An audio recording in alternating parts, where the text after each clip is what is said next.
Hello guys! Hello Leo! Welcome dito sa aking channel. Kapalaran 888 Leo. Alamin natin kung anong messages, vibration, gabay energy para sa lahat. This is general reading. Pwede kang makaresonate. Gamitin mo ang iyong intuition sa panunood. Larimar, sensitive emotion. So, dito sinasabi ng barahan na to na posibleng makaramdam ka ng sobrang sensitivity, lalo na sa emotion. Magiging sensitive ka sa lahat. So, kailangan mong maging extra careful. Dahil pag sensitive tayo, pwedeng mabilis tayong magalit, mainis, pwedeng mabilis umiyak, parang ganon. Biglang, parang hormonal imbalances yan, or pwedeng meron kayong mga sakit, or malungkot, di ba? Pag sobrang lungkot, sobrang mabilis umiyak. Pag sobrang masaya, ganon din, mabilis umiyak. So, bantayan mo ang sarili mo, Leo, para sa emotional sensitivity na yan na sinasabi ng baraha. Okay. Second deck tayo is intuition, Leo. Intuition, sinasabi ng baraha sa'yo dito na makinig ka sa sinasabi ng iyong intuition. Okay? Lahat ng tao daw dito sa mundo may kanya-kanya tayong buhay. Kung paano tayo mamuhay dito sa mundo. Lahat tayo dito sa mundo may kanya-kanyang life lesson, life purpose. So, makinig ka sa sinasabi ng iyong intuition kasi yung actions mo or yung pathway na tinatahak mo, iba sa pathway ng mga tao sa paligid mo. Okay? So, intuition, pwede siyang maging guidance, pwedeng maging gabay para sa'yo, Leo. Wow! Ganda na ito. Okay. Yung Queen of Swords dito, sinasabi ng barahan na isang Leo, ang posibleng gusto niyang baguhin yung takbo ng kanyang pamilya. Siguro lumaki siya na sobrang gulo ng pamilya niya.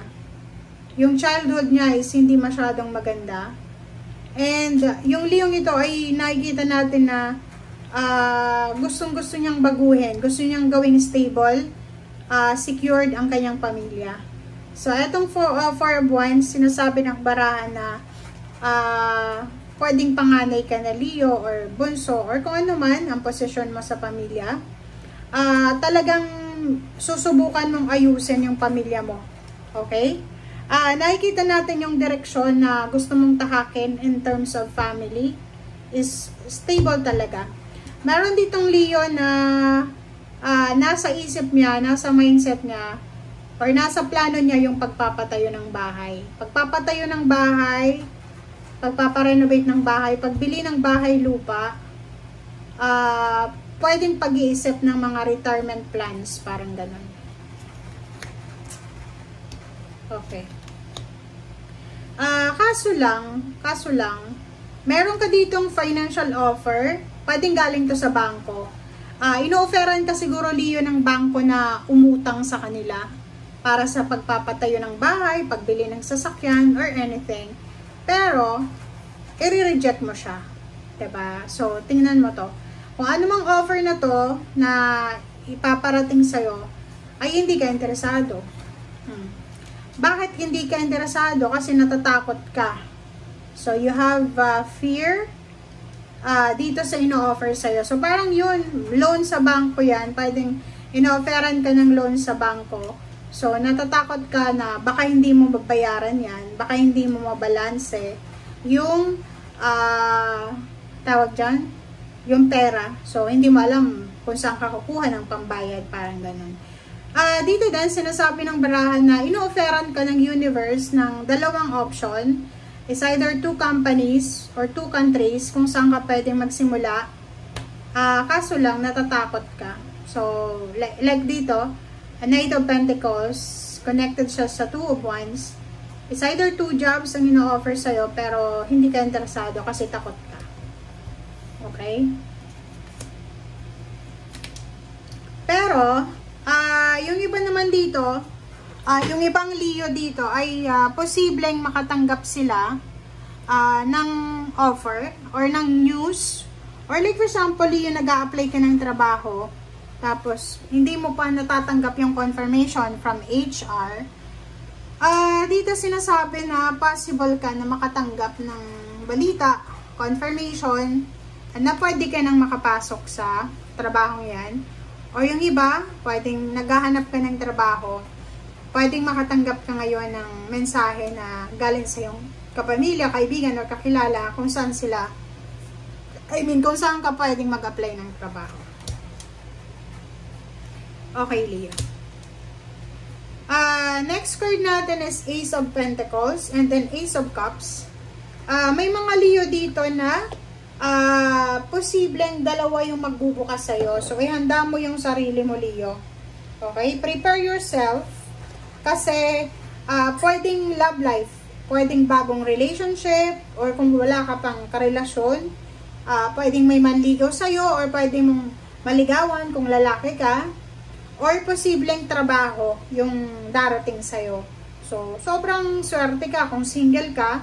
Tingnan mo, bagong trabaho, bagong love life, or pwedeng sa loob yan, sa loob ng trabaho or sa loob ng company, pwedeng makatagpo ka ng taong magmamahal sa'yo, or taong pwedeng mag-offer sa'yo ng kasal or commitment. Okay, Six of Swords. Wow! Ang galing neto, Leo, ha? Leo, sinasabi ng barahan na posibleng may level up ng financial mo dito. Pwedeng may Leo na pupunta sa ibang bansa para magtrabaho or mag-travel para sa leisure, bakasyon. And sinasabi ng barahan na kung saan ka papunta, Leo, doon mo makukuha yung financial stability, lump sum of money, wish fulfillment, completion, and satisfaction sa pera. This one is prosperity and abundance to. Huwag mong maliitin to, ha, kasi ito, pag nakakita ka ng Ten of Pentacles sa reading mo, hindi siya lumalabas kung wala talagang pera. So, sinasabi ng baraha sa'yo dito, Leo, na isa sa mga posibleng offer sa'yo is international offer, or pwedeng job offer siya na malayo sa lugar kung nasaan ka sa ngayon, Leo. Dito sinasabi na isang posibleng travel plans ang gagawin mo. Pwedeng kung gusto mong magbakasyon, kailangan mong maghanda ng malaking halagang pera para sa pagbabakasyon. Or yung iba naman sa inyo dito, sawang-sawa ka na sa paghihintay ng confirmation sa trabahong ina-applyan mo dito sa Pilipinas. And sinasabi ng baraha dito na marami kang pagkakataon sa ibang bansa or sa ibang lugar rather. Pwedeng sa ibang lugar, pwede din na sa Luzon, Visayas, Mindanao. Okay? Thank you guys for watching. Bye!